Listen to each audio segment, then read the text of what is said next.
Hi everyone, my new coloring book has finally arrived from Amazon, and I can't wait to show you how it turned out. As you may know, I don't just enjoy coloring books, I create them too. Let's start with the cover. The print quality looks fantastic, the colors are bright and vibrant, and the cover has a really nice feel. Inside, you'll find the welcome page, and then the illustrations begin. This coloring book is all about cozy interiors and inviting corners of the home.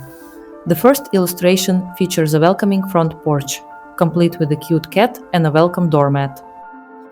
The next page shows the same porch from a different perspective. As you flip through the book, you'll notice that I intentionally revisit the same spaces from different angles and at different scales to make the coloring experience more varied and immersive. Next, we move into a cozy country-style kitchen. The following illustration is a close-up of the same space, focusing on the stove and shelves filled with pots, pans, and kitchen utensils. This allows for larger, more detailed elements that are especially enjoyable to color. Next, we step into the living room. It's a warm, cozy space with a real wood-burning fireplace. Just looking at this illustration makes me want to color it and capture the warm glow of the fire filling the entire room. The following spread brings us even closer to the fireplace. From this angle, you can really enjoy coloring the stonework, the bricks, and the candles. Next is a cozy bedroom, complete with a warm blanket and a sleeping cat. The following page shows the same room from a different angle, giving you a closer look at all the little details. Then we move into the walk-in closet. This is my dream. I think every girl deserves to have her own walk-in closet at home.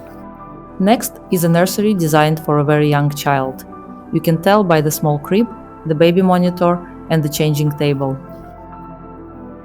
We then return to the living room, but this time it's a brighter, more modern space.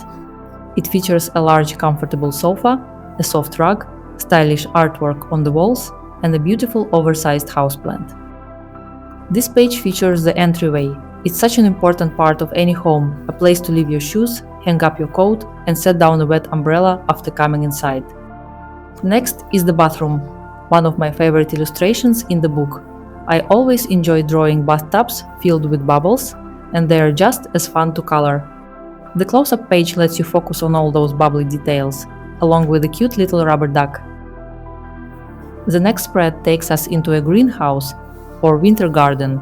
It's filled with lush plants and blooming flowers, with a cozy corner for storing gardening tools. The next illustration takes us into an artist's studio filled with creative tools and plenty of inspiring little details. Then we move upstairs to a cozy attic bedroom. I imagine it as a teenage girl's room, and I think it would look beautiful colored in soft pinks and pastel shades. Next is the garage, and there is so much to explore here. You'll find a bicycle, a scooter, shelves full of tools, and lots of fun details to color. Next is a teenager's bedroom. Although it has a slightly more rugged style with a guitar, posters on the wall, and a game console, it could easily belong to anyone. I wanted it to feel like a comfortable, creative personal space rather than a specifically boys' or girls' room. This illustration features a home office. I think anyone who works from home will recognize this kind of space. Next, we have a pantry stocked with shelves full of food and kitchen supplies. And finally, we end with a peaceful little courtyard. It's a cozy outdoor space surrounded by flowers and greenery, the perfect place to sit with a cup of coffee and relax. Thank you so much for watching. I hope you enjoyed this flip through. If you'd like to get your own copy of the book, you'll find the purchase link in the description below.